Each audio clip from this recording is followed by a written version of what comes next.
Сәлеметсіңдер ме балалар? Бүгін бізде 110-шы сабақ, тақырыбы дара және күрделі етістік. 25-ші жаттығу. Өлеңді мәнерлеп оқы.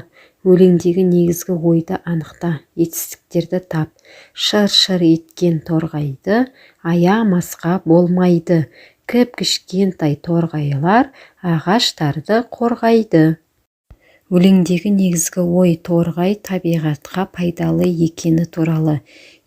Етістіктер еткен болмайды, қорғайды. 26-шы жаттығу. Жаңылтпаштың қатесін түзеп жаз. Етістіктерді тауып, дара не күрделі екенін ажырат. Үміт, түбіт, түтті, түбітті, түтіп, бітті. Балалар, сендер өткен сабақта дара және күрделі етістікті өткен болатсыңдар, иә? Дара етістік дегеніміз бір сөзден тұрады, күрделі етістік дегеніміз 2-3 сөзден тұрады. Бұл жерде дара етістік түтті, күрделі етістік түтіп, бітті. 27-ші жаттығу. Мәтінді түсініп оқы. Мәтіндегі етістіктердің дара немесе күрделі екенін айт. Мұндай құстардың пайдасы туралы топта талқыла. Құстар тұмсығымен дән шоқып жейді. Жаңғақ та шағады. Кейбір құстар үшкір тұмсықтарымен ұя салады және тесік оятын құрал ретінде пайдаланады. Дара етістіктер жейді, шағады, салады, оятын пайдаланады. Бұл жерде күрделі етістіктер жоқ. Табиғатқа пайдалы құстар. Құстар табиғаттың көркі. Құстар өзгеше болып жаратылған құбылыс иесі. Бейне біздің аспан әлеміндегі қорғаушымыз сияқты. Бір қарлығаш бүкіл жаз бойы 1 миллион құрт жейді екен. Қара торғайлардың бір тобы бүкіл балапандарымен 22 тонна шегірткені азық етеді екен.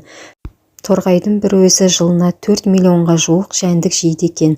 Сондықтан құстарды қорғау және бау-бақшалы жерлерге тарту үшін қолдан жасанды ұялар салу, ағаштарды көбірек егу керек.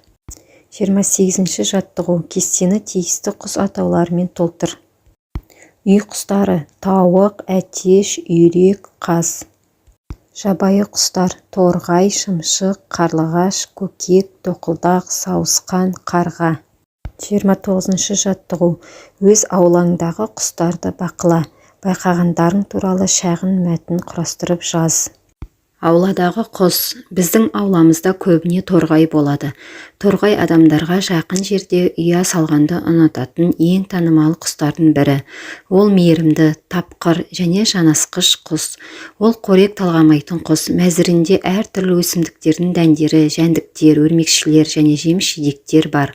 Бұл құстар өсімдіктерге зиян келтіретін жәндіктердің санын азайтып отырады екен. Осылайша торғайдың шаруашылыққа тигізетін пайдасы зор.